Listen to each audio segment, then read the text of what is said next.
Happy Mushoku Mondays, everybody. Welcome back to yet another trek through Mushoku Tensei Jobless Reincarnation novel series. We are on Volume 12, Chapter 12.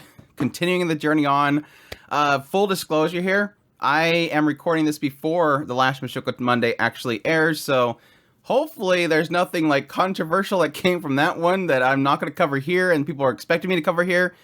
That's why, but that's fine. That's fine. I'm used to getting a lot of hate. I'm used to getting a lot of uproar and not really responding to it. So, but anyways, appreciate you guys for dropping by here. Hey, chat. Welcome, chat. Hey, everybody at the premiere. Really appreciate you guys' support and everybody hanging out there.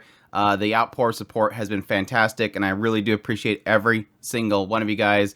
I would say thanks for the comments, but the comments aren't there. Obvious reasons why.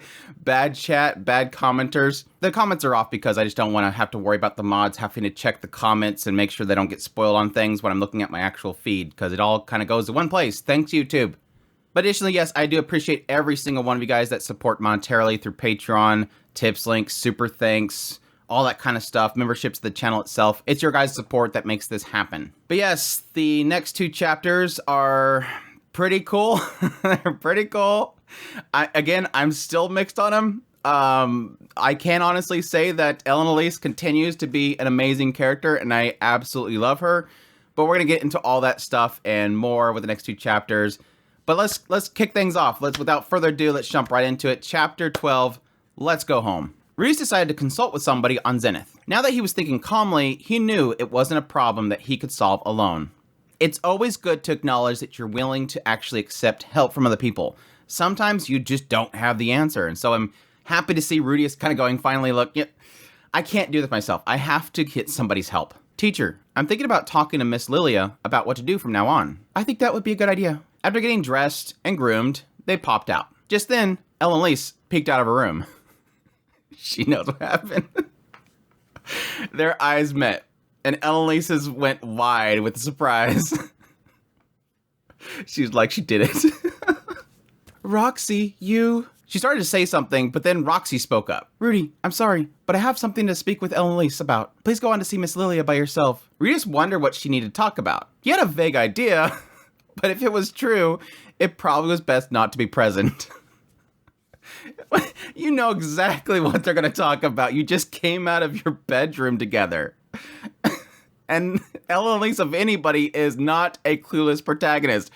Of any character in this entire story, Miss Ellen Elise is not going to be the one that is a clueless character. She knows exactly what you've been doing. She could probably smell it. She could probably smell it. Okay, that was wrong. He agreed before the two of them dipped into their shared room. Entering Zenith's room, he could see Zenith sitting up on the bed, with Lilia perched beside her in a chair. It reminded him of a hospital room, causing him to press his lips tight in a line. He first apologized to Lilia for pushing Zenith's care upon her, though she excused it as part of her job. I need somebody to smack some sense into Lilia. Stop. Stop acting like it's all part of what you're supposed to do. Just say you want to do it. He really didn't understand this, as no one was paying her. Yeah, because she's not doing it as a job. Zenith just blankly stared at him. She wasn't trying to talk or examine him. How is she doing? Well, it doesn't seem like she has any memories. Her body is strangely healthy. She has some stamina, too. There doesn't seem to be any other residual impairments. She can complete certain tasks by herself once I instruct her, such as eating and changing. It's like, there's hope. Oh, I was so happy reading this. I'm like, there is hope. Again, this goes back to what I was talking about in the previous Mushoku Mondays, this idea of, with a lot of cases like this, it just takes you to kind of reaccustom them to tasks and reteach them how to do things. Kind of showing more of a sign of, yes, possibly just a wiping clean, but not damage. Like, the connections have been broken. Your brain has all these connections. And if those connections just severed temporarily, it's a possibility of them just kind of being reattached, reconnected. Or, yes, in case something like MS, it's damage, but then you just have to work around it. But still, it's a sign that she's not just going to be a vegetable. She can be recuperated. She can be retaught things. It's sad to think of a reset, but that's still better than nothing. She can still live the rest of her life, and she can still be reacquainted to who she loves. Because I'm sure that once she's back on her feet, she will love the ones that she's supposed to love still. Really? That meant she wasn't a complete invalid then. She just lost her memories. Shiera's opinion was that it was likely a side effect of the mana from being trapped in that crystal. Almost like a mana sickness. I don't think they've yet established a concept of mana sickness. There is in a lot of other stories that I've read and watched where they have this concept of, yes, it's typically miasma, but yeah, there's this element of being around too much mana can damage you, can make you sick. Which would make sense because, as we've seen with every case of mana itself in the concepts of this world, they do affect things. That's like the whole idea of the cursed children, is this idea of mana, this mana disturbance going into somebody. Will she recover? According to what Miss Annalise told me, there's no hope of that. Again, I know Miss Annalise knows somebody. Rudius thought, Annalise said that? Was she knowledgeable about that kind of thing? Rudius felt like it was a bit too soon to give up. Either way, thank you. Never give up, honestly. Never give up. There was unfortunately no decent doctors here worth taking her to. Yeah, I'd be curious if there's actually even a concept of neurology and whatnot even in this world. The mistress treated me well. Now that the master has passed away, I will look after her. I also want to do what I can. That's not necessary. Her words were cold. Isolating. Huh? Rudius gasped in surprise. He felt he had no right to argue though. After his father died, when Zenith needed him the most, he did nothing for her. It was his own fault that Lilia was fed up with him. I hate that he does these jump into conclusions sometimes. It's always like, dude, just chill and wait a second. But I mean, it does make sense that you in your mind, in often cases, whenever you're talking to somebody or you're making a conversation, you'll sometimes try to calculate what the person's thinking. Because you're trying to think of what to say in response and you want to make sure that you're clear about what you say. But still, it's like, dude. I mean, even the reverse, I would be really upset to hear something like that. I'd be like, no. I am going to. There's no... This is my thing, too. And granted, me saying that is me saying, no, I love my mother. I am going to do whatever I can for her. Thank you for helping, but I'm going to be involved, too. Making that perfectly clear. But that's from a standpoint of somebody that absolutely loves his mother. That's a bit different for Rudius himself. He doesn't have that attachment to his mother yet. I realize I'm being impertinent, but will you allow me to speak frankly for a moment? Yes, what is it? You should be focused on yourself. On myself? I'm sure that's what the master would say. Rudius couldn't bring himself to agree. Paul was, well, more selfish than that. Not really. What happened when he was looking for your mother? He said, you stay up there. I'll take care of it. He's not a selfish person in a lot of regards. At the same time, he knows what Paul said right before his death. Die for your mother, essentially. Which is, in a sense, take care of your mother. I think he knows that his father would want him to take care of his mother. That would be sort of his dying wish. Don't kill yourself to save your mother, but then just kind of discard her. Lilia will take care of her after. Lilia will take care of her after that. Don't worry about that after that point. I'm the one who should be looking after the mistress. That's why I'm here. Lilia was exhausted. She had to be. Yet she was so strong, making her peace with Paul's death, moving forward. I'm curious if at some point we'll get that breakdown point for Lilia. Like, she is being so strong right now. And again, we do know that she did love Paul. He was a dirtbag to her, but she still loved him. He completely ruined her life, but she still loves him. Rudius needs to learn from her example. I think you can learn from her example in the idea of becoming strong and walking forward. But don't, again, like I said before, don't bottle it up. Don't hide it.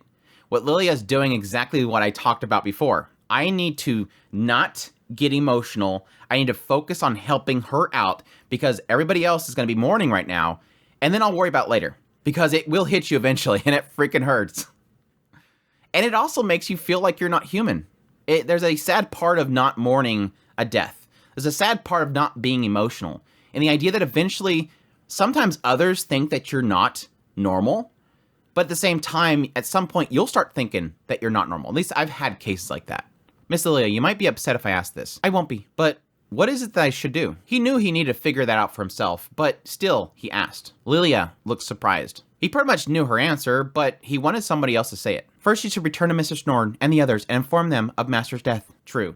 He had to go home. So the next day, he gathered everyone and informed them they'd be leaving the city. It was almost like he was taking up the leader's mantle. Everyone followed. Perhaps they seen him as Paul's replacement. If so, he needed to be worthy of that role. I really like this aspect because it's almost, part of it is, I think that everybody respects Rudius. Like, they know that he's smart. Yes, he just became a bumbling idiot a minute ago and got way emotional and got depressed and stuck in his room, which is something they're actually technically experienced with. They had the same thing with Paul, but I think that that's part of it. Like, I think they understand that Rudius is very like Paul. The two of them are so alike. They both had the same fall into depression. They both had that same point of just almost no return. But additionally, I think they know he's smart. Again, this is somebody that figured out the teleportation labyrinth. He figured out how to kill the Hydra. Rudius is smart. He's easy to follow. I don't see it being anything about him being Paul's son, just strictly on the idea of what they've experienced him doing, how smart he is, and the fact that he's led them before. But I can also see it being that, oh, yeah, well, yeah, we're going home, of course. We're just waiting for you. He explained the route, but avoided mentioning the teleportation circle, giving them a strict warning against mentioning this unique method to anyone else. But Geese is the type to down a few drinks and spill the beans. Well, I'll be sure not to mention boss's name, even if it happens, so don't worry. Rudius considered avoiding giving anybody the exact location, or possibly blindfolding them beforehand. This trip is all well and good, but boss, are you really okay now? Do I look alright? You don't really know, but, well, you do look a lot better than you did before. Well, then I'm okay now. I like how much Geese cares for him. He's such a... Again, it's like that aspect of Geese is just so not his book cover. Geese is a prime example of don't judge a book by his cover, which is technically most all the characters of the story, but him mostly, because he just seems like this conniving trickster, thief character, not necessarily a character that would have any sort of care for somebody else. Which sort of hurts getting into what we're going to get into in a minute. Rudius wasn't okay yet at all, but Roxy got him back on his feet at least. He really had his doubts that they would all make the trek back home. He inquired Lilia on Zenith's status and if she'd be okay to handle it. But Lilia seemed earnest in saying that she would handle everything around Zenith on their way back. He would help, of course, but they would have to slow their pace if Zenith's stamina was an issue. On this note, yeah, at this point, they were actually talking about this idea of just having Zenith walk all the way back. And I'm thinking to myself, oof. I mean, you would assume that Zenith has the same physical stamina and whatnot that she had before the displacement incident, which is not an adventurer, but still, she was active. I mean, what we've seen that she was active. She wasn't a me slouchy person that just doesn't have that much, strength. But still, there could have been some sort of damage to her muscles during that time. And yes, additionally, in this time period that she was stuck in bed. But no, thankfully, Geese brought up an idea. Geese offered to get a wagon. At the time, they were drowning in cash. Here it is. This is what I was asking about. I'm like, I know this really sucks, but you're gonna technically need it. And if not you, then who? It seemed while Rudius was steeped in sorrow, Geese and the others hired people to collect their treasure from the Hydra's room. With it being as old as it is, and with countless adventurers dying there, magic items were abounded. They also stripped the Hydra of its scales, or rather, magic stones that could absorb mana. I was thinking to myself, dude, make an armor set out of that. You want to fight Orsted again? Make an armor set of that. Well, granted, technically still, again, Orsted knows physical combat too. But still, it's kind of a funny idea. You would never lose to a mage if you wear that armor. Which makes me think that at some point, they're probably going to run into somebody that actually has an armor of that. But again, this is supposed to be a creature that is gone since the days that Millis struck down the continent. All of this netted them a colossal fortune. There was even some left over they were going to sell back in Osira. With Paul dying and Rudius grieving, it was sort of irritating to him that Geese was preoccupied with making more cash. I want to smack Rudius right now. I want to smack him so hard. You're not thinking about your future. But he says it right here. But for the sake of their futures, it was foolish not to retrieve what they could. Money was essential. And at least in this way, everyone was repaid for their assistance. Yeah, there's the other aspect of it. You do want to ensure that everybody else who just spent the last 6 years helping you gets something to at least repay them for it. Not that anybody was doing this for money, let's be perfectly clear, but they do still have their futures ahead of them. At least something positive comes from this. Money isn't going to fix wounds, but it can at least feed you and comfort you while you heal those wounds yourself. You're not preoccupied with worrying about your next job while you're still mending. Geese's judgment in the end was correct. Not that Rudius was on any high ground due to him doing nothing. While Rudius was down, it seemed that Geese gave Lilia his portion. They allotted him a massive portion. Partly because he received Paul's share, but also because Talhan gave him half, saying that he wasn't much useful at the time. Vera and Sharia also gave a split of theirs to Lilia to help out with Paul since he was gone. It so freaking hurts. Yeah, the Talhan part, I can sort of see that. I could also see him making an excuse, like, yeah, well, it wasn't much use anyway, so take this part. But I think it was also part of him probably not wanting to say that he wants to help Rudius and Paul out with this whole situation. The boy's gone, I want to help him out somehow. But yeah, I can see him not feeling that he was much use. Probably comparing himself to everybody else. But think about it. Anything helped. One attack blocked led them to victory. One head kept busy led them to victory. If Talhan wasn't there, they probably would have lost. Everybody chipped in some point in that fight. Reading that fight, I felt everybody did their role. And if anybody was not there, it would have probably been failure. Now, granted, somebody would probably step in to replace another person in that position, but still, it was huge. Everybody did their part. But Vieira and Shara, that hurts. And again, their devotion to Paul, it makes sense. That they would want his family to be happy. They would want to help his family in any way they can. I'm very curious where they're going to be going after this whole thing. Because again, ever since the displacement incident, they've been at his side. They've lost their commander. I think they should both become assistants for Nanahoshi, like I've said before. Bruce felt everyone had done the best they could, so he felt they should take their share. However, he wasn't going to push back on a gift. It was true that things were going to get harder. Thank you. Like I said, acknowledge the fact that it's not greed, you're going to need this. We also did a sweep of the final area, but never did find a hint as to why Zenith ended up there. Thank you for looking. Nah, it was nothing. They had no idea how she got there. I don't necessarily see any clue being there, honestly. If it's, again, due to the displacement incident. They had no idea how she got there. But even if they discovered how, it wouldn't guarantee her recovery. That's another good point. They would just have to wait for treatment until they got home. With that, he assigned Geese and Elise to do the preparations for the trip. He was sure that he could trust them. The only thing I'm kind of mad about this is that we didn't have him actually question how he knew. Again, this is supposed to be something that Rudius was going to ask Geese about, but he didn't back at the teleportation room because he didn't want to mess with things. And even now, it's like, ask him how he knew. Again, we never seen this other party that apparently went down there and never returned. But I guess a story for another day, as Refugin likes to say.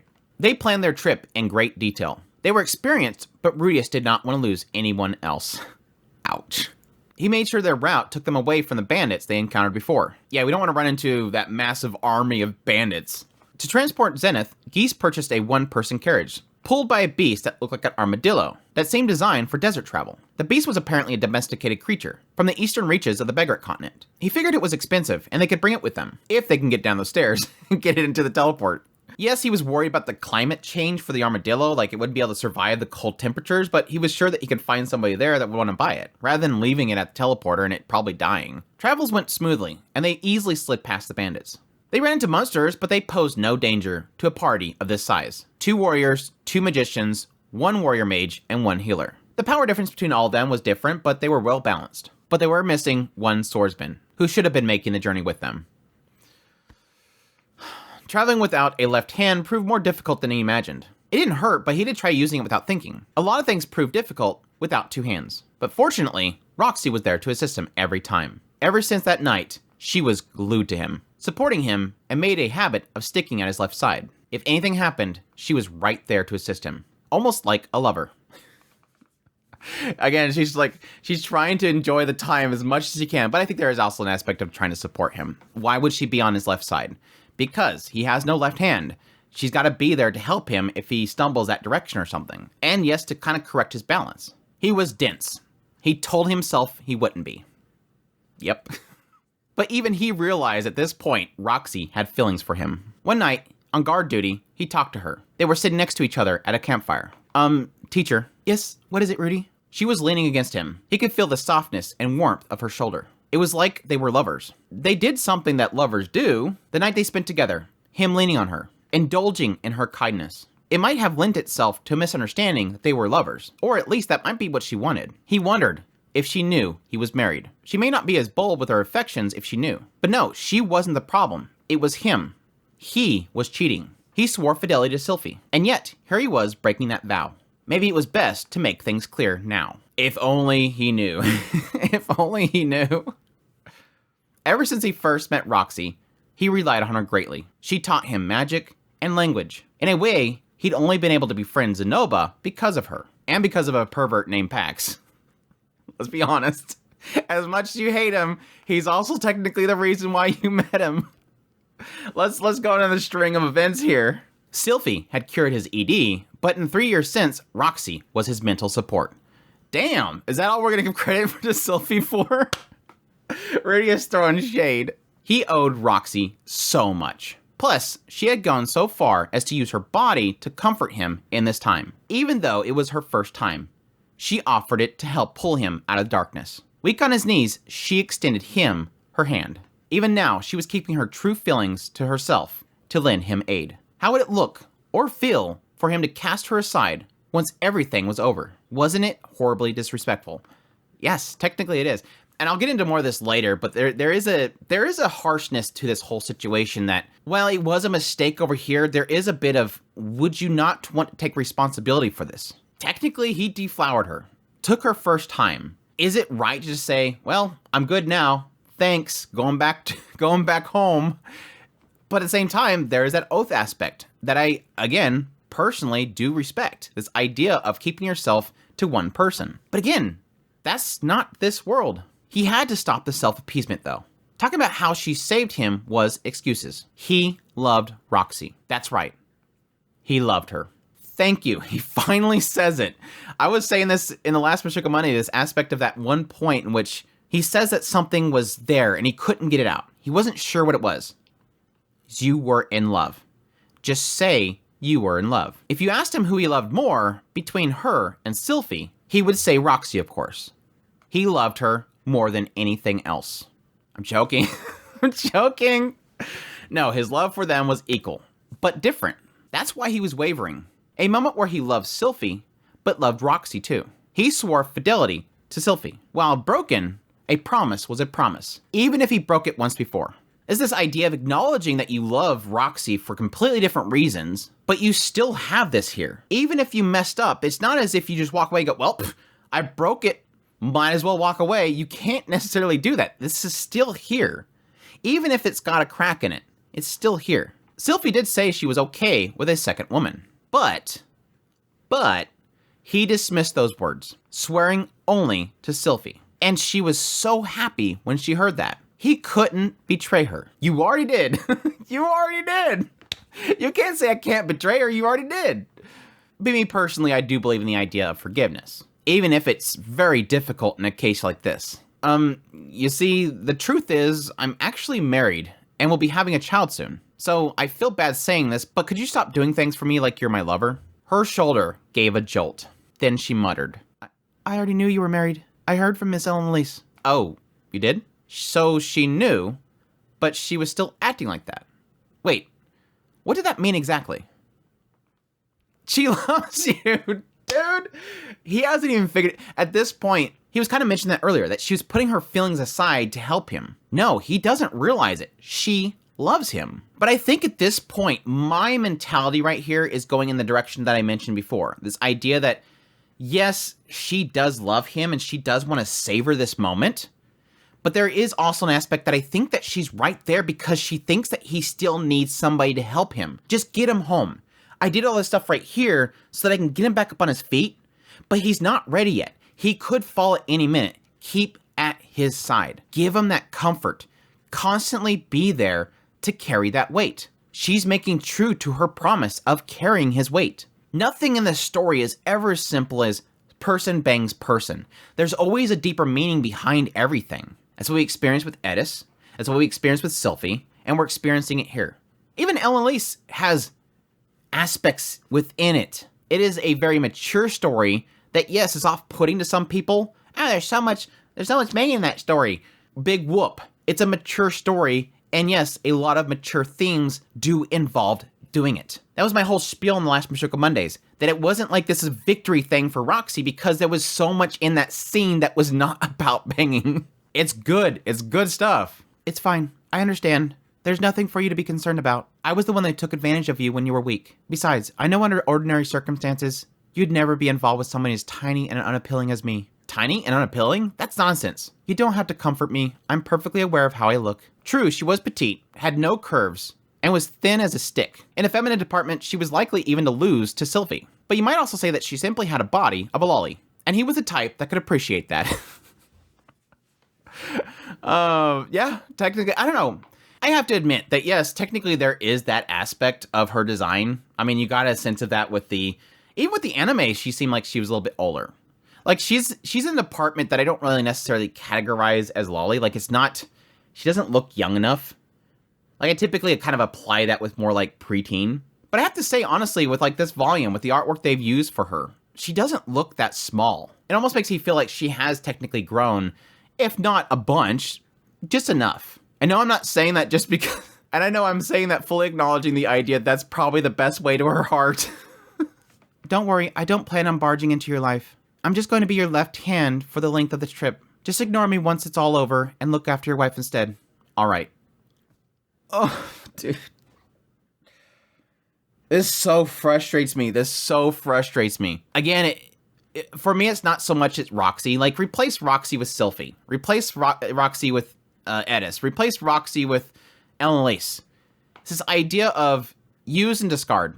I really do hate this aspect because, and I'll probably talk about it later, this idea that take a responsibility for your actions. And something like this just doesn't set right with me. You made this mistake, live up to it. Take care of it. Don't just say, sorry, I got this, peace out. It just feels way too cold to respond like that. Still, she really did save him. Doing nothing in return wouldn't be right. Would you allow me to repay you? At the very least. Repay me, you say? Yes, if there's something I can do, just name it. Anything. Her eyes wavered. She didn't do it for payment. That's what it is. Damn it. Oh, crap. Maybe I'd said the wrong thing. Anything wasn't fine. Anything was exactly what she had done to help him out. Well then, yes? Then would you hear my excuse? All you have to do is listen. Sure, all right. Go ahead. I fell in love at first sight. With who? Clueless protagonist. Clueless protagonist moment warning. I need a warning. Clueless protagonist warning. Don't tell me you fell in love with my father. No, not at all. With you, Rudy, when you saved me back at the labyrinth. This was sort of what I was kind of curious about. Because I knew that she didn't have, like, love feelings for him when he was younger. I really do think the trigger point was, for sure, the labyrinth. There was a lot of talk during the whole situation with Ellen Lease. But I was always unsure if it was really...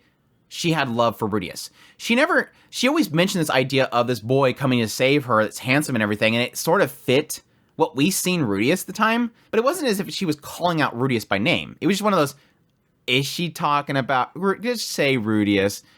I don't think she truly loved him up until this point. She loved him, but not romantically. It was more admiration before. When they reunited, she treated him like a stranger, and then he barfed. Nothing there was worth falling in love with. He had figured that her feelings for him developed after that. You can hardly blame me. I was at death's door, about to abandon all hope, and this handsome, dashing young man appeared and saved me. Anyone would have been shaken by that. I'm handsome? The very picture of an ideal partner. Ideal? He had to keep from grinning.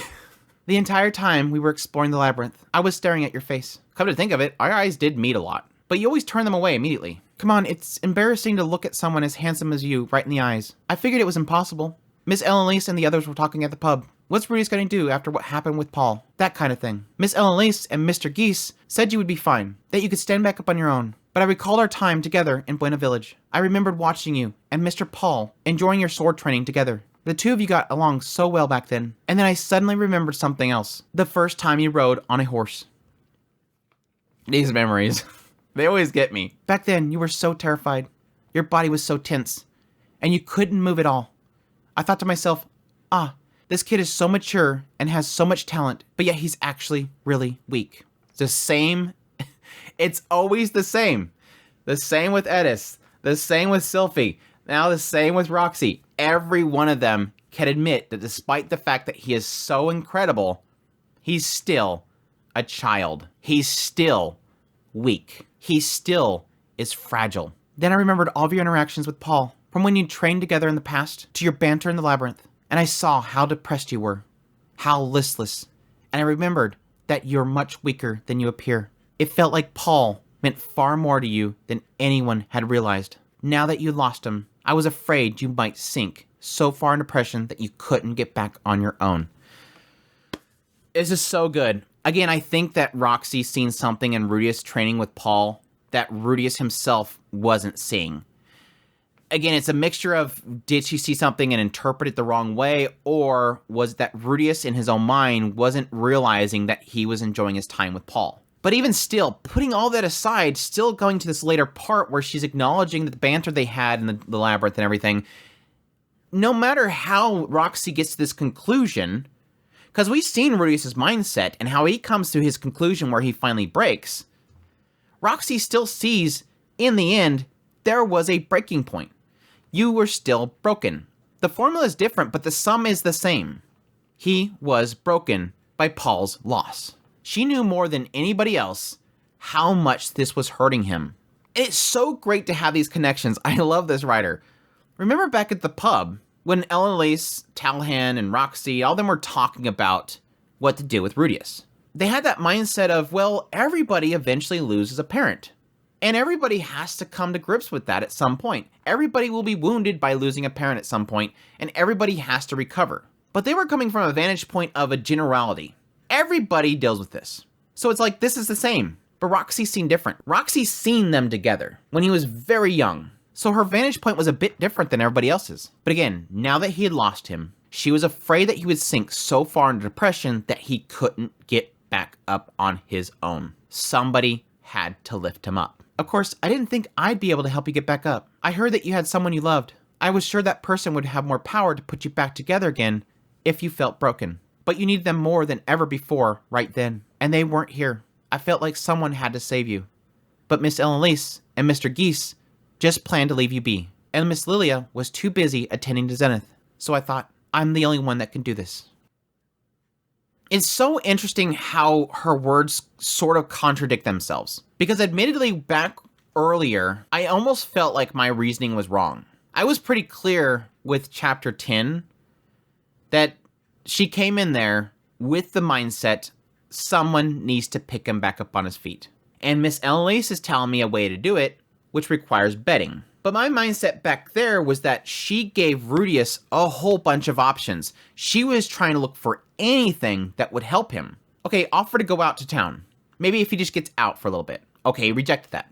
Okay, talk about how you feel the same way he does. That you've had a similar experience and that you kind of know what he's going through. Okay, he fired back on that one, that's fine. Tell him how much you loved his family. How much that time meant to you. Make a family connection because you're obviously family. Tell him how much those moments meant to you. Put him into your arms. Still not working. Okay, we'll find something else. And then he grabs her. That was the moment where it was like, okay, well, if this will help you, then take this. It felt like she gave every option, but then kind of said, okay, if you want this, it's fine. But still in the end said, okay, but we can get Elise if that's fine, or we can find somebody at the brothel. She was giving him every option. She felt like she couldn't even do it. But I almost thought that I was wrong there. Because of the line where she says, I was the one who took advantage of you when you were weak. Wait, that contradicts what I was saying a minute ago. But then when she goes to explaining it right here, she's re-acknowledging what I said. Her saying that she took advantage of him when he was weak is essentially her blaming herself. She's taking that blame upon herself. No, I did it. It was my fault. I took advantage of you. But in actuality, what she really... It's like her feelings afterwards and her intention is different depending on before or after the act. Her intentions were noble. It's just that in the end, she feels like she was taking advantage of him. Again, she's not a psychiatrist. She doesn't know how to fix him. And the one that she thinks could fix him's not there. They know they can't get home. And then here's somebody presenting an option. Well, this has worked for her before. What other options we have? I'm sure that must sound like some excuse, but I didn't intend for it to go that far at first. Again, she's acknowledging it. I did get the feeling that you respected me, but I'm tiny and unattractive. I have no idea who your partner is, but I'm sure that she must be a beauty if she's related to Miss Elise. I never thought there'd be a chance that you would look at me the same way, but I ignored that, thinking it'd be fine as long as I did something that could help. But then, when you suddenly grabbed me and I saw your face up close, I couldn't help but thinking, maybe I have a chance. Miss Elise and the others had just talked about how sex could cheer men up when they were down. So I just thought, maybe even I can do this. I couldn't help it. I love you. Oh, Roxy. Roxy girl. She finally said it. That's big. Tears fell from Roxy's face. Seeing this, a pain shot through his chest, like his heart was being gouged out. Ugh. Clueless protagonist strikes again. It probably would have worked out so well if he just said something right off the bat. But nope, waited too long. It was cruel. My feelings for you were obvious, but no one told me about you being married until after the fact. It wasn't fair. This stuff always hurts. This is why I hate love triangles in general. I always hate love triangles. And technically harems in general, this idea of like, there's always that one character who just, either they waited too long or they were taken away from the person and not able to express that until it was too late. It sucks so bad. And technically I've had that in real life. Like it's not like an anime only thing. I've actually had somebody that I was really close friends with, but I didn't really know them like their own personal life. It was just kind of through meetings. And I really liked the chemistry that I had with that person. But then at some point it just kind of came out like, oh, they're engaged. And I'm like, damn.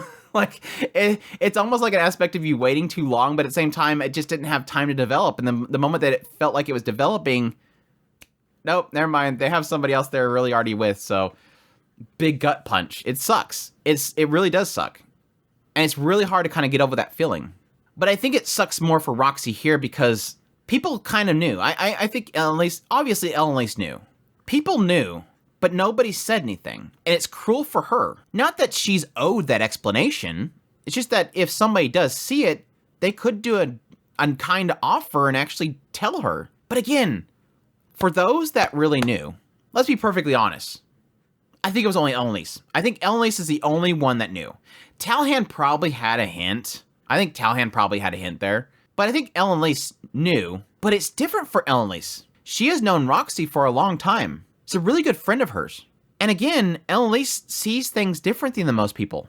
I don't think she has a problem with Rudius getting with both of them, even though Sylphie's her granddaughter. So would she speak up and tell Roxy and break her heart? No. I think she's probably like, oh well, I'll see if Rudius will be receptive of it. I think that's probably the more likely scenario. She knows Roxy loved him. She's not going to stop it. Rudius wondered who those words were directed at. Maybe Ellen Lace? Yeah, probably.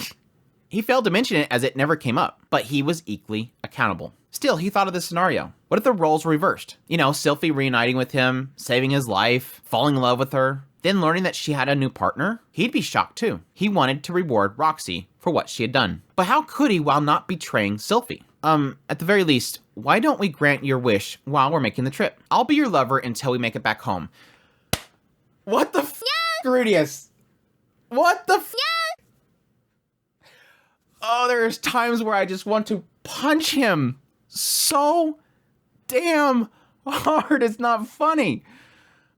Oh, I was so when I read this. That's your solution? That's your solution? What a stupid option. What a stupid way of rewarding her. Hey, let's just play along with this fake thing for a little bit longer. And then once you're used to it and enjoying it for, again, several months. This trip is not a week. This is several months that he's going to be playing this fake role. And then he's going to just tear away from her. She just said that she loved you and that she was pursuing you. And that she did everything she could to save your life. And your response is, well, I'll play with you for a little bit longer. Yeah. Rudius. My gosh. That wouldn't help either of them. He'd be betraying Sylphie. It would be temporary, and it was the worst proposal that he could come up with. Then why'd you freaking say it, dude? So annoying. That's an incredibly appealing idea. She squeezed his arm tightly, then gently tapped her hand against his cheek. But please, stop with all that. You don't have to do anything. All right. I understand Rudius's mentality, but at the same time, it frustrates me. He doesn't, after everything that she just said, he doesn't realize she didn't do it because she wanted to be repaid. She did everything because she loved him. You don't do things because you love people because you want a repayment. You don't help a family member because you're expecting they're going to give you something in return. It's because of love that you do it. It's because of that love that you did it. And while it's in good nature that he wants to reward her, it's still like a slap in the face because it's not acknowledging the reason why it was done. It so hurts and it's frustrating. It so freaking hurts and it's frustrating. Not that I have an answer for it. Again, I'm not Rudius. I can critique from the side and say what I would think needs to be done. At this point, the moment that he took her and threw her on that bed and roughly went at it, I think at that point, in the context of the world that he is in, my mindset would be, take responsibility, take her into your home. That's plain and simple. Because again, it's acceptable in that world, and you literally just took something special from somebody. You led them on, and you forcefully took them. Take responsibility. You go back home, you tell Sylphie, I f***ed up, and I need to take responsibility for this. Plain and simple. But still, I'm not Rudius. But I like that response, because I despite my being frustrated with his offer, I was a little bit hurt that she was saying that's an incredibly appealing idea, which, yes, technically for her, it's appealing. I like that she stepped away, though. She said, no, you don't have to. You don't have to do anything. Again, it's her saying, I didn't do it for reward. Don't feel that you have to do something for me because I didn't do it for reward. But I also think there's a side of her that's thinking, I don't want to taste this any longer. It's just going to hurt more. And what comes up later makes it hurt all the more. I really feel like I'm only going to get one chapter done this Mushoku Monday. There's so much dialogue here that I didn't want to shorten, honestly. He didn't have to do anything. If she was fine with that, then he would do as she asked. He'd done everything that she's told him, and he continued to do so. That's what she wants, right? After a little over a month, they arrived at Bazaar. They bought souvenirs, some glasswork, a red glass hair accessories with a tribal crest on it, noting that because there's way too much detail that they put into explaining that, that's going to be something, and seed rice. If it didn't grow, he could just eat it as is. We're still going to have our farming arc with Rudius in the Northern Territories. I just know it. Farming with Aisha. Let's make that a manga series. Farming with Aisha. Plant care with Aisha. Annalise took all the women for a girls-only party. Not that any of them were the age of girls anymore. Obviously, Lilia refused because she wanted to take care of Zenith. Geese and Talahan went out on their own as well. Taking care of Zenith, he noted that she can now walk, eat, and go to the bathroom. But she couldn't talk or proactively do anything herself. She was like a machine, carrying out commands. One step at a time. I think, again, it's one step at a time. Again, if it's a reset aspect, it's literally like she has become an infant again. And she has to relearn everything just like an infant did. Yes, years, decades. But eventually, she will become a person again. Occasionally, she would stare at his direction, not saying a word. Maybe she felt a connection because they were blood related. The chances of something triggering her memories to return were, well, slim to none. I am of two minds here. There's one side of me that's like, I think she might see Paul. I think she might see Paul, but there's also the other side where I think that even if there is this age difference with Rudius since the last time that she's seen him, I think even still, she probably knows it's her son. I think there's some, again, this goes back to my experiences with somebody that has lost memories. Sometimes, even when they're in the later stages of it where they're barely talking or responding, they seem like they're just going through the motions and not really connecting with anything, engaging with things, or doing things of their own choice. There's like this element of doing what's ahead of you because it's kind of put in front of you versus you going, no, I want to do this. It's a decision-making kind of thing. They have very little own personal decision-making. And every now and then you'll get that look and you're just like, I know something is in there. And I think right here it's sort of a sign of her, again, either possibly seeing Paul in Rudius, that person that she fell in love with and married, or possibly, again, despite his age difference, knowing this is my son. And again, just not being able to vocalize it. You just don't know. You don't know if they're trying to vocalize something. What if inside there she's going, it's my son. Say something. Words come out. It so fucking sucks. He truly wondered what Paul would do if he was there. Surely he could do a good job. Or maybe he would fail. Still hitting me. Like, it's still getting me. I hate this. I think Paul would be massively nurturing her. If Paul loved Zenith as much as it seems like he does, again, technically spending years looking for her, years upon years upon years looking for her, going into a labyrinth of death to find her, taking on a Hydra without even thinking. I feel like he would be doting on her left and right, all over her face, just hugging on her, giving her everything she needs, making sure she's constantly comfortable. You need to change the blanket, anything you need. Oh, she's got a little bit on her cheek, wipe it off. He'd be there, unable to step away. I don't think he would step away for a minute. People would probably have to tell him to go get some rest. In the middle of the night, Roxy came to see Rudius, hammered. She had told Elise everything, letting her pent-up resentment spill forth. For her part, Elise had to feel conflicted.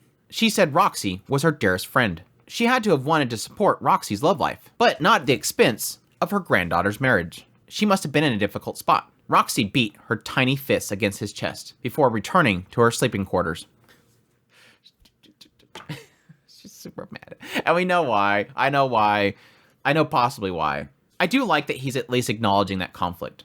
That this would be obviously something that Elise would have had so much problems with even helping her with. Despite the fact that Roxy's pissed at her right now.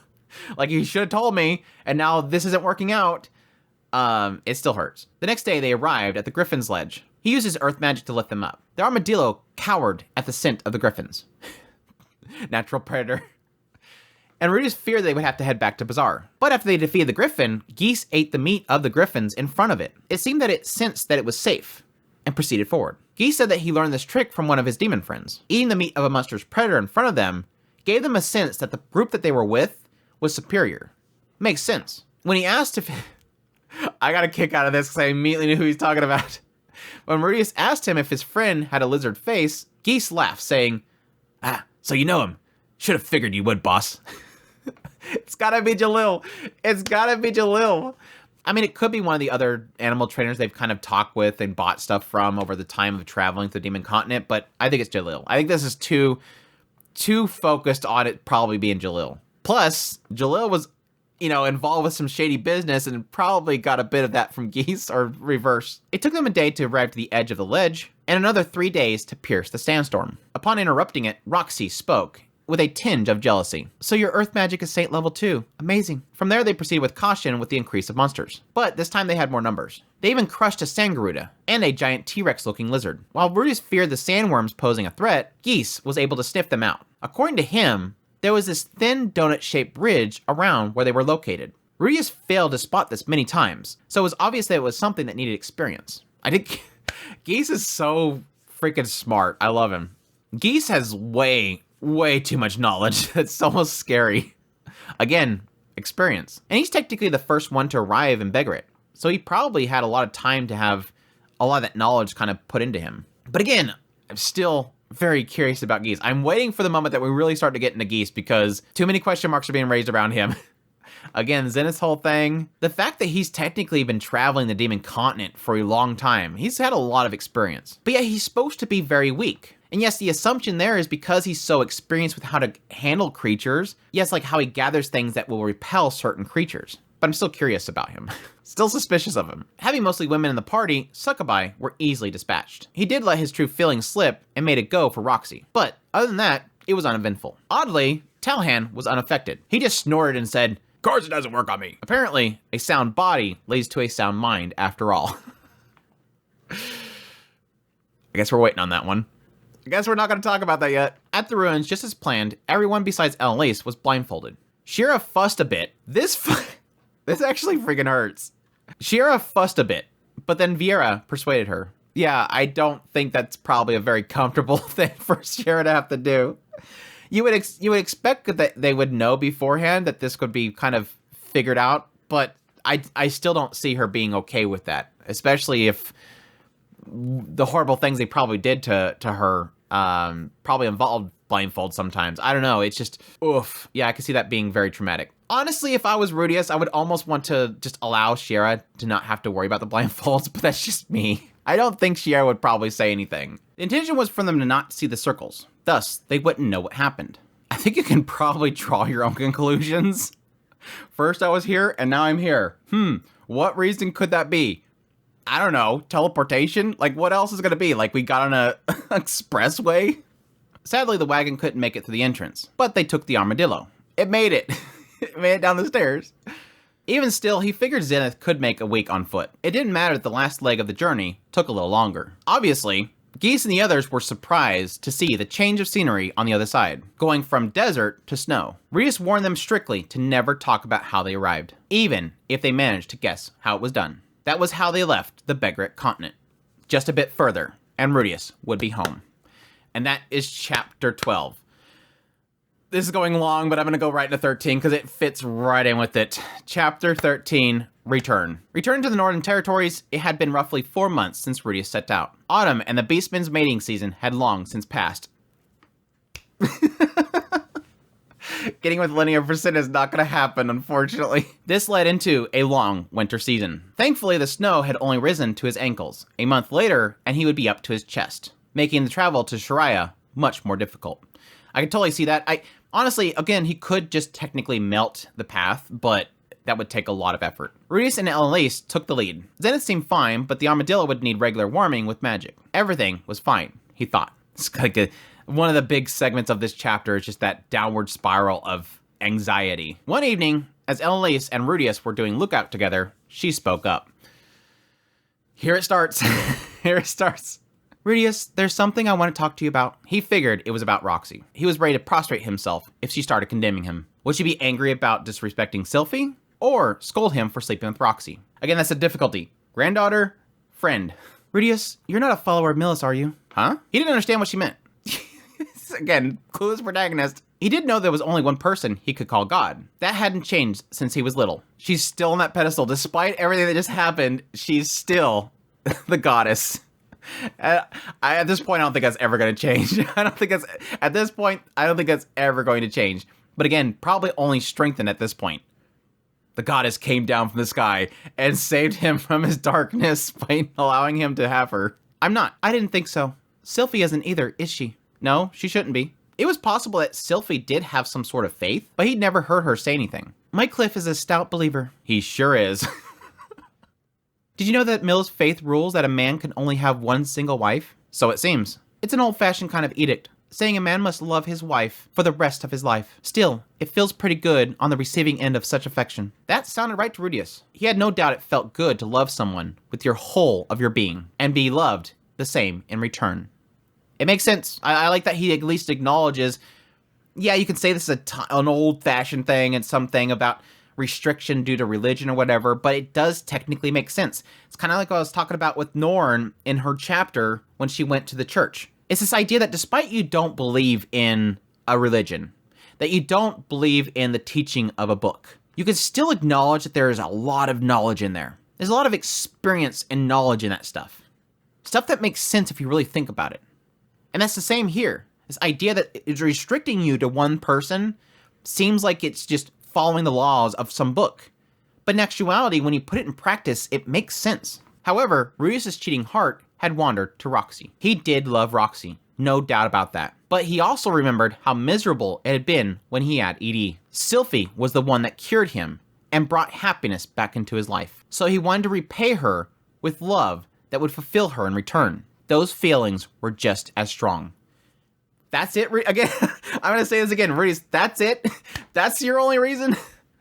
I know it's in the context of what they're talking about, but sometimes it's like, there's a side of me that believes it's purposely that simple in his mind at the time for the sake of the conversation.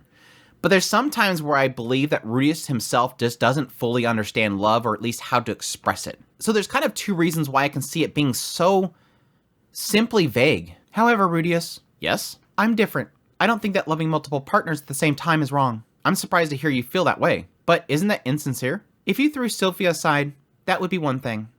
But as long as you love her like you should, it's not insincere. If you have two people to love, doesn't that mean the time that you have to allot to each is halved? It's not like you're with each other all day long, right? It won't be halved. It might be a little bit less than before, but that's it.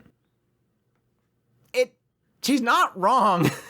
That's the struggling thing. It's like, she's not wrong. In the context here, it makes sense because Sylphie, at least when she wasn't pregnant, and it will be the case probably again once she has given birth and the child is of a certain age, Sylphie was rarely there. She was constantly at Ariel's side. So you think that, yes, all that time that she's not there, he can be with Roxy. People have to work. Roxy's not, you're not always standing there with them 24/7. So the time that they're away, you can spend time with the other person. That technically makes sense, again, despite it being against my own personal beliefs. Ria's thought, so it wasn't a problem even if the first partner's affection was reduced? Humans can be oblivious to emotional upticks, but rather sensitive to minute reductions. It would be terrible if Sylphie began to think that his love for her was dwindling.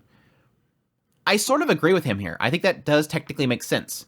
It's the same for everything, really. It's this idea that whenever you see positives, it's hard to really acknowledge them.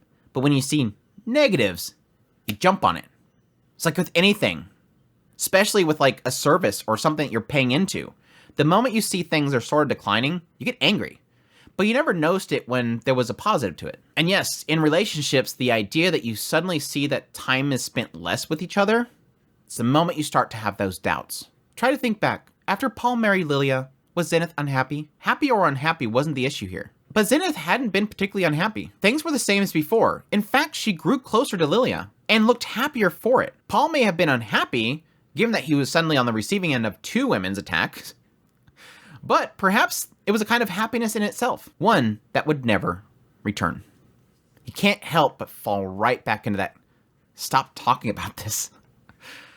Again, technically makes sense. There was a sense that the two of them were so close. They became like wives. Like I said before, it wasn't that Lilia was going with Paul to go save his wife. It was that she was going to save her wife. They were so close, and he was just kind of the odd one in the bunch. He was the third wheel over time. What is exactly that you want to say? Remembering Paul brought back grief. It may worsen if they kept talking about him. At this point, he just wanted to hear what her point was. And here it is. Here it is. Thank you, Elise. Thank you. Take Roxy as your wife. You love her, don't you? Are you being serious right now? Yes, of course I am. Miss Elise, is it really okay for you to say that? You are Sylphie's grandmother. Shouldn't you be looking after her happiness? I like this. Ria's thought. I have no right to blame her. I was the one that had an affair. One that broke my oath. That fact hadn't changed. Yet, for some reason, he took an accusatory tone. Yes, I can say it. No one else could say it but me. I fucking love this girl. I realize I shouldn't say this, but before I was Sylphie's grandmother, I was Roxy's close friend. That's interesting. And even Rudy has kind of acknowledged it.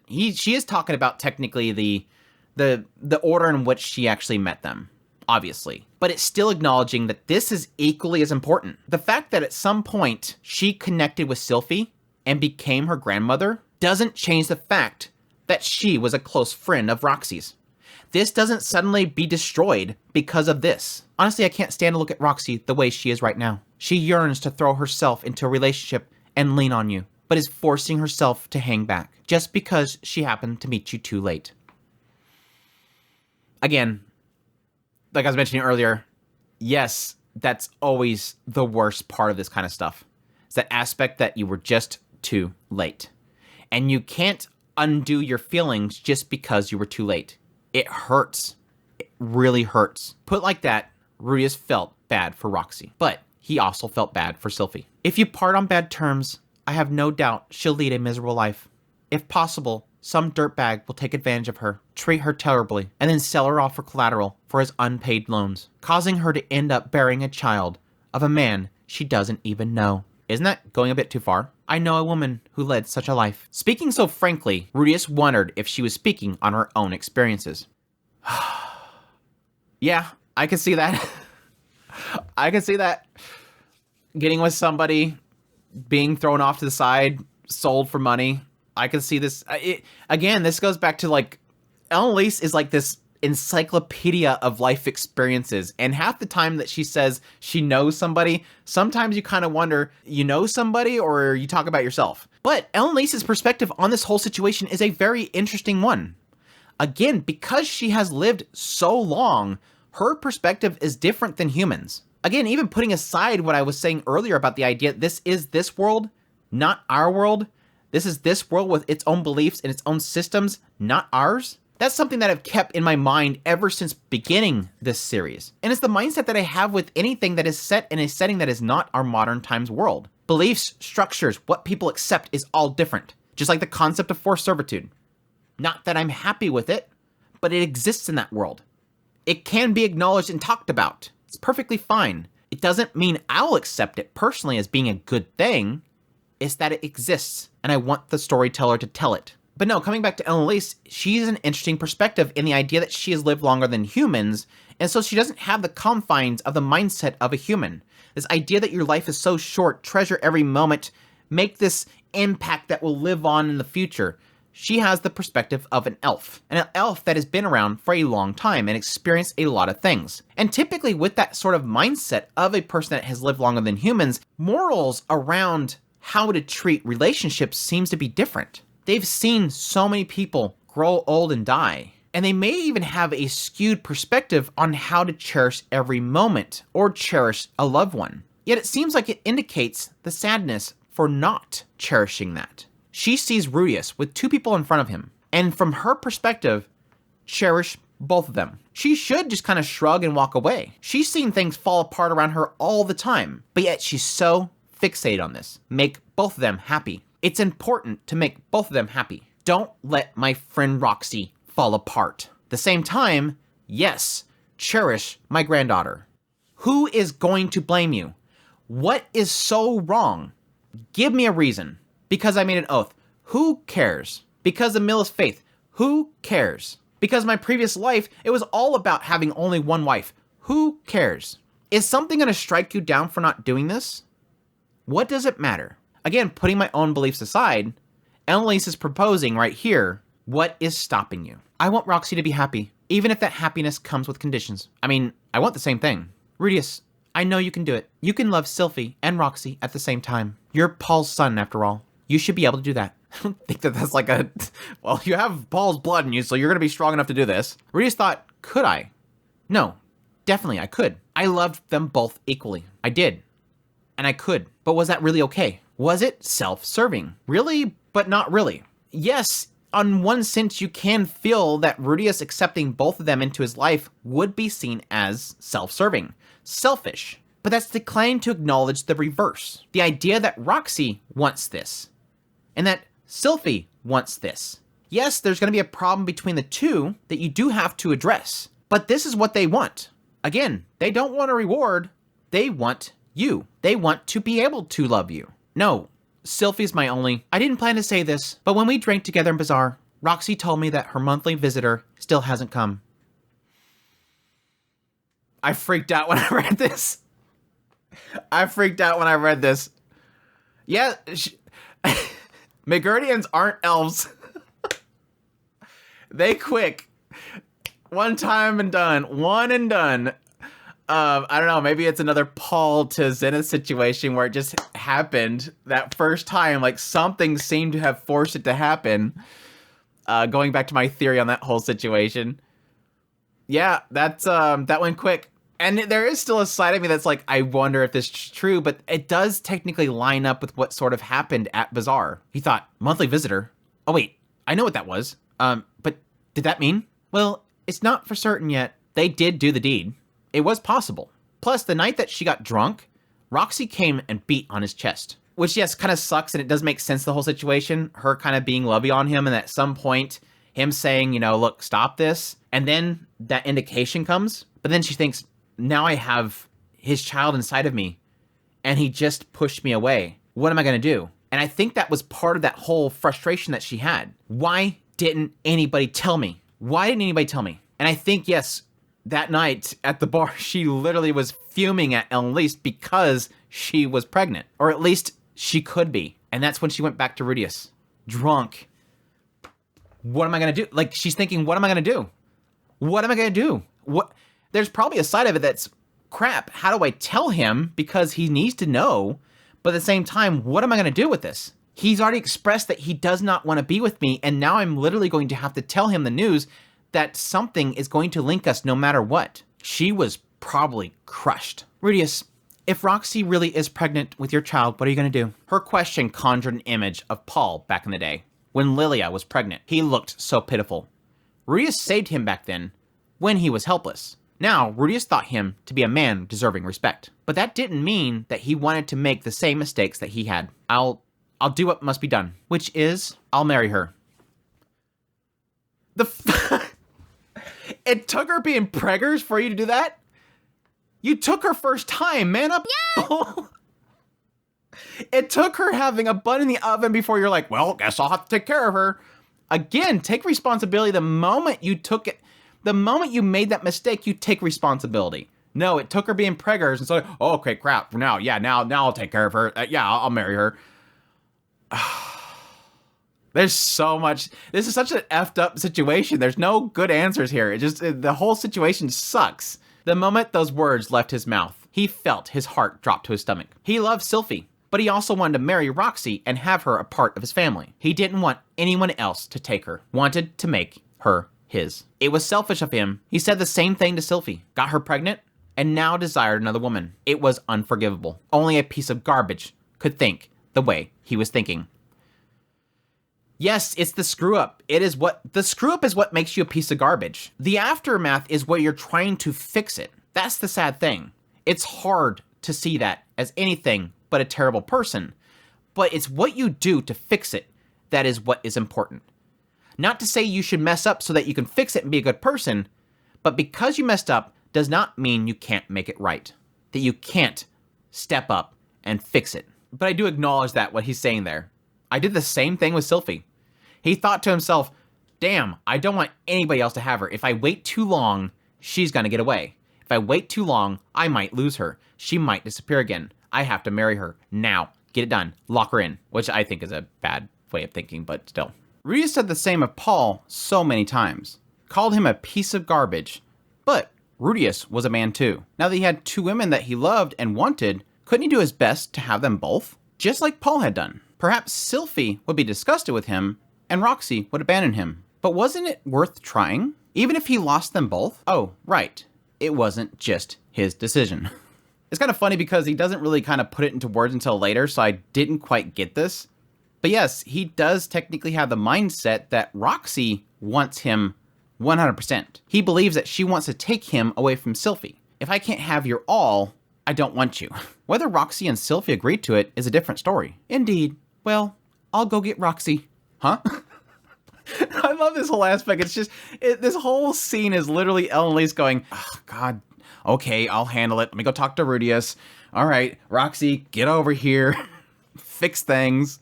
Get over it. Again, I think it's one of those aspects of just sort of needing a different perspective to the situation. Think outside of the box that you're kind of in. Ellen Lee strode off to a nearby tent before Roxy came back alone.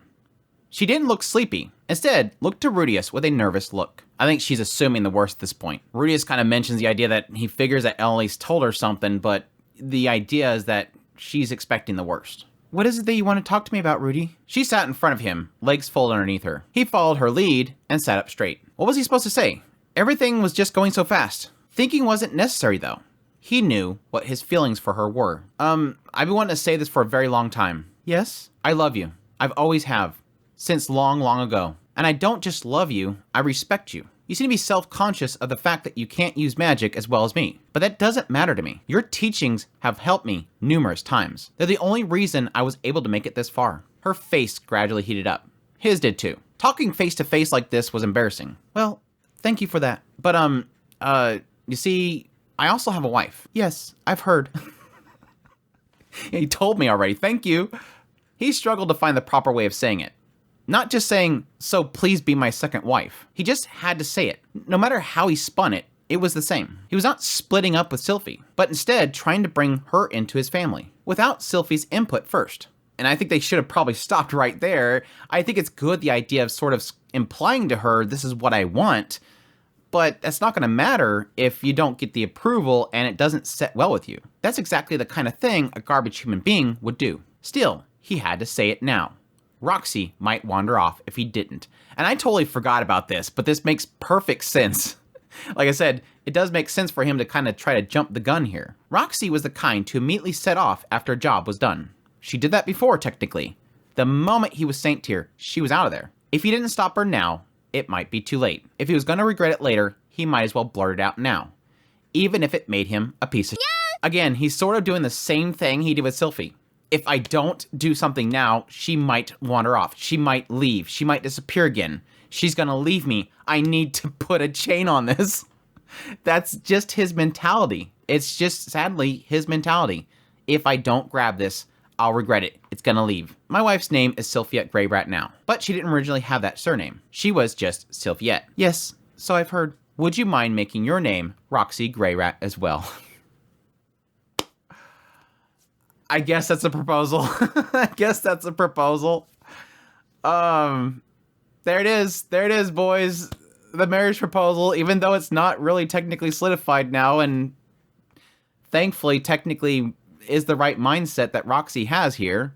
This isn't really something we can do, right? She looked suspicious for a moment, but must have realized at the next instant, because she clamped her hand over her mouth. She then regained her composure almost as quickly. I appreciate you saying that, truly. But shouldn't you get your wife's approval first? Of course, he'd have to consult Sylphie. Explain this to his sister and Lilia too. I do need her approval. In that case, he was sure that she was going to turn him down. It seemed that Roxy wanted him to choose her, and only her after all. Again, it's like one of those moments where you're like, do you really have this low of opinion of some people? Rudius. Always assume the worst, I guess. In that case, please ask me again after you receive her approval. She had a serious look on her face as the snow sprinkled around them.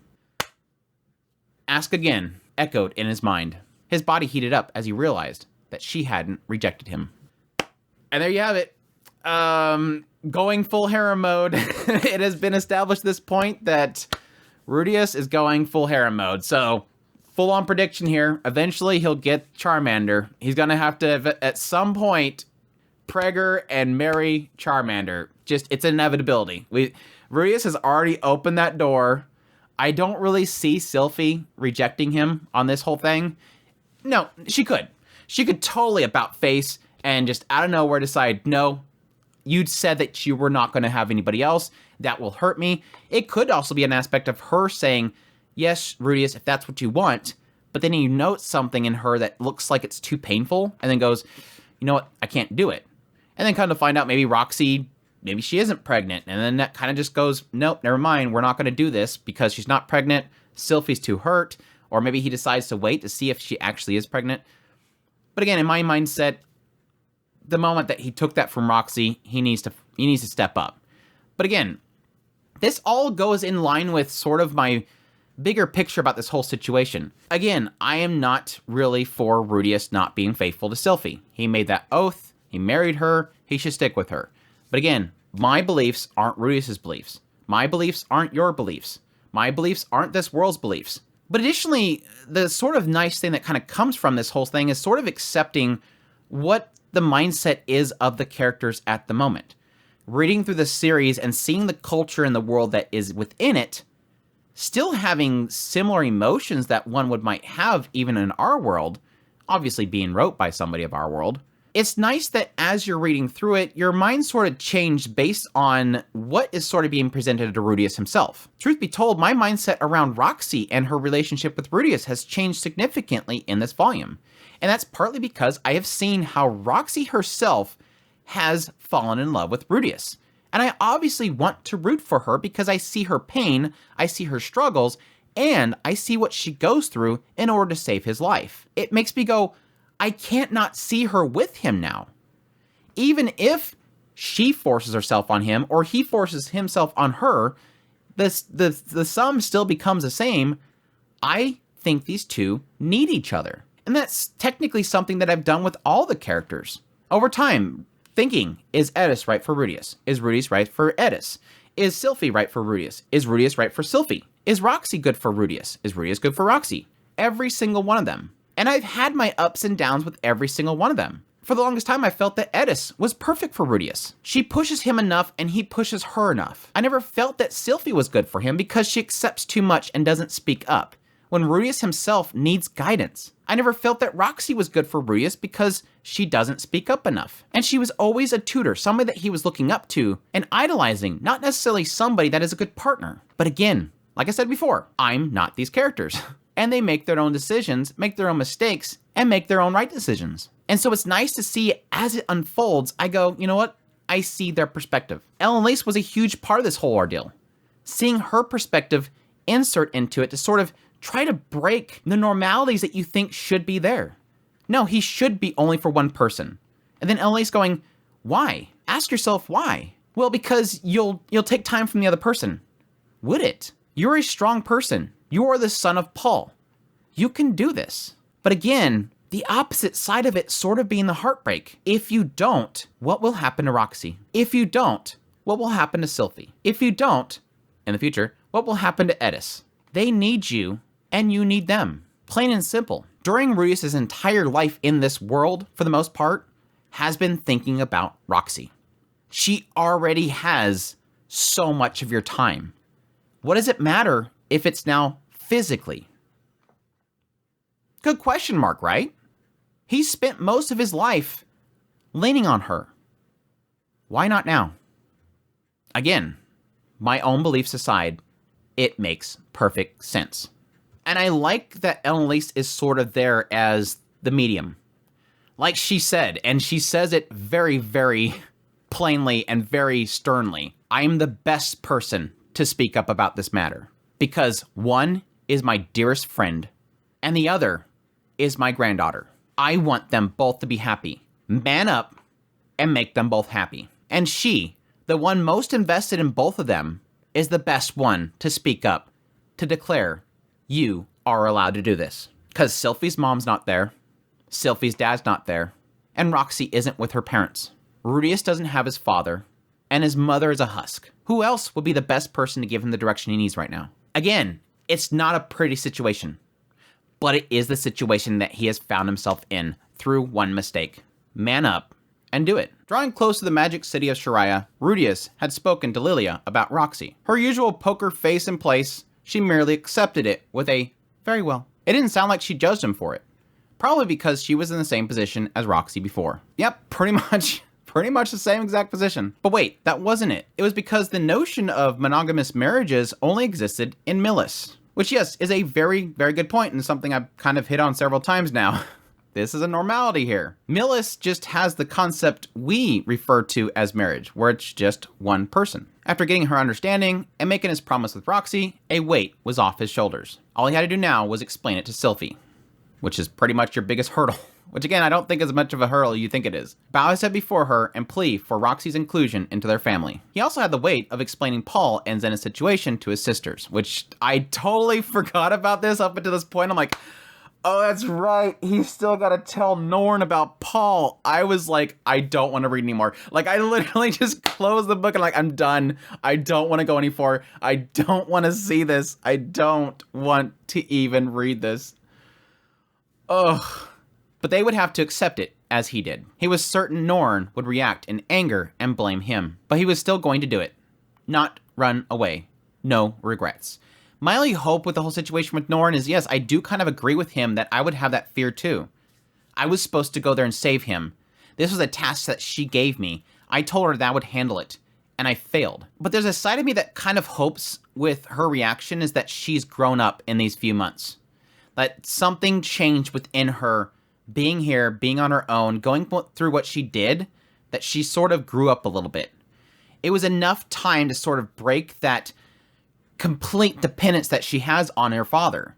Because that's the fear you have. She was always dependent on her father, was attached to him by the hip. And it wasn't until she was forced to go away that finally she got away and broke away from that and discovered that she can breathe without him having to say when to breathe. But I still think she's going to be destroyed. I'm not looking forward to it. He then thought about that word, regrets. Just then, anxiety reared his ugly head. Those were the man god's words. He said, I would regret something. Paul's death? Zenith becoming a husk? Losing his left hand? He lost a lot. Yet, strangely, and this is so cool, he didn't feel regret. He could thank Roxy for that. Yes, part of him thought, only if I was stronger. Only if I knew how to wield a sword. Only if I was strong enough to kill that Hydra. But another part of him said it was impossible either way. His aptitude for battle wasn't the best. He couldn't wrap himself in a battle aura, nor did he know how to even try. It was required to advance as a swordsman. Even with better magic, it would have been useless. There might have been some other way. But the past was the past. He's growing up. This is such massive grow up for Rudius, dude. Such massive grow up. And yes, I think that is massively to do with Roxy. Not just Roxy, I don't think he gives himself enough credit here. Yes, Roxy kind of pulled him out of that darkness so that he can finally realize the truth. And Roxy gave him a little push, and he realized what was important at that point. It's a two-way thing. Roxy can't force him to think a certain way. And even when she did speak up several times, he shot back at her. It was because what she said resonated with him so that he can find the proper conclusion. Rudius has grown up so much right here. Like, this little segment right here is massive, massive grow-up point. He didn't feel regret. And normally you would think that Rudius would be massively full of regret. Because I went down there, Dad died. Because I went down there, I noticed Zenith. Because I went down there, everything's screwed up. Because I went down there, I lost my hand. He doesn't feel regret. Oof, so good. That was why he had no regrets. Paul's death had allowed him to reflect on his own path. It was sad, but it was a benefit to him. He's realizing that. I gained something. I was able to have closure with something. Unfortunately, it was because of his death, but I did this. He had caused trouble and worried people, but ultimately, there was good that came out of it. In the end, there's positivity, and it's important to note what good came out of things. What he felt wasn't regret, but sadness. Just sadness, which is okay. It's okay. Sadness was all he carried with him from Beggaret Continent. But he was also anxious. Perhaps the one thing he would regret was yet to come. Maybe something happened to his sisters he left behind. Remembering what he said, he mentioned stuff about Lenny and Priscilla. Did that mean something happened to one of them? He's doing this again. He's overthinking everything the man gun says. He's back to this. It's been a while. Was he supposed to enlist them to help with something here? Or did something happen to his pregnant wife? Those were the only things that might leave him with regret. Despite his apprehension, he couldn't move any faster. Weather was picking up. Snow was picking up. It was causing Zenith to struggle. He made a chair out of earth and hoisted her on his back. The armadillo looked half frozen. He wondered if he would even make it. He decided to give it a name in case it died. Do your best, Dillo. Do your best, Dillo. Gambare, Dillo. It took him 10 days versus the 5 heading out.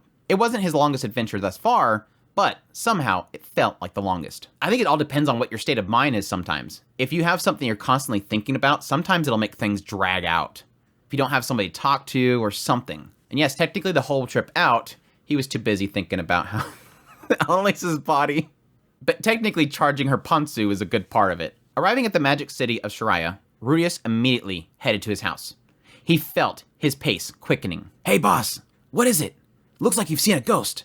Shouldn't you cast some detoxification on yourself or something? Rudius ignored him and hurried forward. Hey boss, you listening? Boss, hey Rudius. At some point, he broke into a sprint, leaving everyone behind. Those he passed looked on in confusion. He stumbled, completely off balance, perhaps due to his lack of his hand impeding his ability to run smoothly. Just as he was about to fall, someone caught him and held him upright. Annalise is always... I knew immediately it was Annalise. Annalise is always right there when Roxy's not able to keep up. Rudius, what are you doing?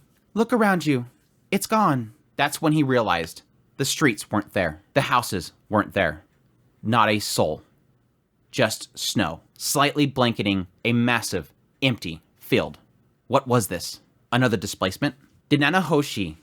No, she wouldn't. All he knew was that the entire city was gone. That got me. So I was like, no way. You will have regrets.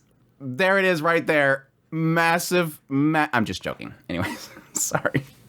No, honestly, when I was reading this, I got to the point where Geese said something to the effect of, did you see a ghost or something like that? And I was like, that's a weird comment. And then Rudy started running and running and running and running. I'm like, it started having me think of like all aspect of somebody running through like a city and panicking. And at some point, it like the camera pans around and suddenly you realize nothing's even there. It was all just a mirage in his head. Like, I need to get to my house and that's all I care about. Sorry. So I wanted to play out what I was thinking when I was reading this. But yes, Ellen spoke up. What's all this hurry for? It's just, what is it? You've been panicking for a bit now. Did something happen? Oh, no, I just have this feeling that Sylphie's in trouble. In trouble? Based on what? Nothing, really. He brushed her off and then broke into a hurried walk. He wanted to relieve this anxiety as quickly as possible. If things were as they should be, Sylphie's stomach should be heavy with a baby. Or maybe she already gave birth. It would be premature. Anything but that. Anything else. He just didn't want more bad things to happen.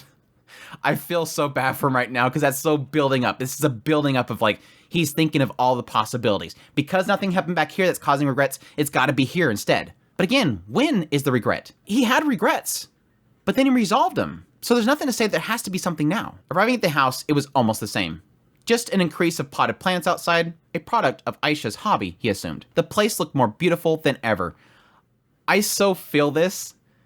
And now, granted, it could be actually physically, it was beautiful, but there is an element, if anybody has been away from home for a long time, and you have that moment when you first drive back home, and you just see a place that you've seen so many times, but for some reason, there's something so inviting about it. Like, here it is, I made it, it's right here, home, I can relax.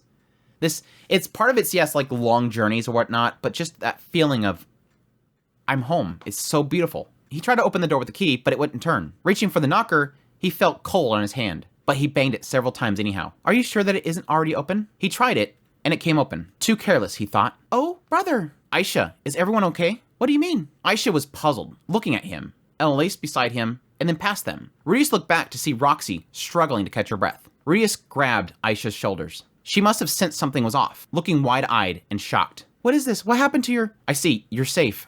What about Sylphie? Huh? Oh, she's right here. He realized behind her, looking equally puzzled, was Sylphie. Her stomach doubled, perhaps tripled. She's safe. Her breasts were a bit swollen, already producing milk. Not that it mattered right now. Rudius, keep your mind off of what you're going to do tonight for a minute. Nasty. Rudy, what is it? Sylphie, are you all right? Nothing happened? No, everyone's been really wonderful to me. And Aisha's been doing her best to help out as well. What about everyone else? Norn and Linnea and Zenoba and the rest? Are they safe? Huh? Safe? Nothing happened here. No one's got sick or injured. No, nothing noteworthy. He finally realized nothing was wrong. Big brother? Aisha had gotten taller, towering above him. No, he just sunk to the floor. I was like, no, it hasn't been that long, dude. Okay. He breathed out. The tension left his body. In the end, the regret that Man God spoke of was Paul's death and the death of his parents. The rest was his anxiety and needless worrying. Thank God. Roxy spoke up. Yes? Just joking. Sylphie gradually approached him, knelt down, and wrapped her arms around him. He clumsily did the same, obviously missing one hand, and pulled her tight. Her familiar scent filled his nose. Welcome home, Rudy. There was so much he needed to tell her. Paul, Zenith, Roxy. He also needed to welcome the others back from the plaza that he left behind. He panicked a bit too much. Nothing had happened. He should have just taken his time with the others. But there was something he needed to say before all that. I'm home. And that is chapter 13. Yeah, I like how this is like one of those moments of Refugin. He does such a good job of sort of building up that tension, building up that anxiety. Rudius is a man of anxiety. This dude, as much as he talks about Paul and how he always gets upset, Rudy loves just overthinking things and falling into a pit of despair, which, again, I've said before, I acknowledge that. I've done that. It's a thing. But he portrays that buildup so well. It's that panic, that fear. I gotta get over here. I gotta get over here. It was kind of like that situation with Nanahoshi. When he first ran into her again, he panicked and was just stumbling out the door. He portrayed that so well. That absolute fear. I can't keep on my feet for some reason. But yeah, I'm glad that everybody's safe. For now. He could still have regrets soon. Bringing everybody back with him could cause a regret. We'll see. Again, it could be the fact of what he did with Roxy. He didn't even mention that. Yes, he mentioned Paul. He mentioned Zenith. He mentioned his old family. He never mentioned Roxy. Roxy could be his regret. Maybe this whole situation with Sylphie will end up being his regret, which is why I really want to read chapter 14, like right now. But I almost like want a breather. I did copy, because like I said before, I always copy over a chapter and then I do my edits and my notes from there. And sometimes I'll see the next chapter title. And so I've seen the chapter title for 15 and I'm like, oh, please give me a break. I need a moment to breathe. I need a slice of life moment again to come back and just let me give a breather for at least a volume so I can chill out for a little bit. But I don't trust Refugin at this point. Don't trust him at all. So I'm sure something else is going to happen, but we'll see. But no, incredible last 2 chapters. Again, like I said before, probably extremely divided on a lot of people. I kind of acknowledge that, and that's why I said I'm kind of happy I'm recording this before the premiere happens for the last Mushoku Monday. That way I don't have to worry about people's issues with what I said coming to my mind when I'm doing this chapter, and I feel like this kind of coincides with it. So we'll see from here, but definitely appreciate you guys dropping by as always for the premiere. As always, if you're new to the channel, make sure that subscribe button so you get my content. I do news, reviews, first impressions, top list if it's anime, it's pretty much here. And additionally, I do Mushoku Mondays every single Monday. We do a premiere. As always, thanks to the chat out there. Hey chat, hope you guys are doing well. Thank you as always for your support and your guys' kind words. It means so much to me. Additionally, as always, greatly appreciate everybody that supports the channel through monetarily, Patreon, tips, links, super thanks, memberships, all that stuff. It means so much to me. It's what keeps us going. And with all that said, until the next Mushoku Mondays, I gotta pick it up. Y'all take care.